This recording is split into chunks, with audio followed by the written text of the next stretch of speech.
Await. You can use it to wait for an animation or an event to complete.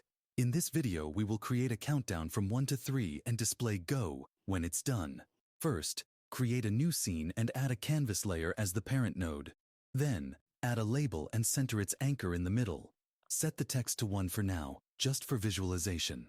Make sure to center both alignments and feel free to customize the font size, and color to your liking. I already have an imported font. I changed the size to 170, and I've given the text a dark red color. Next, attach a script to the canvas layer and drag the label into the script while holding Control. In the script, create and call a custom function called startCount in the ready function. In this function, we create a loop that updates the label's text to count from 1 to 3.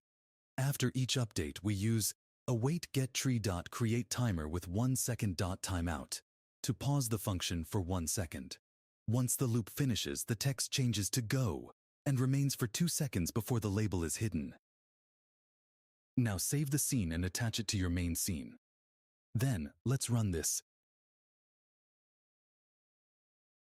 And there you go. Thanks for watching.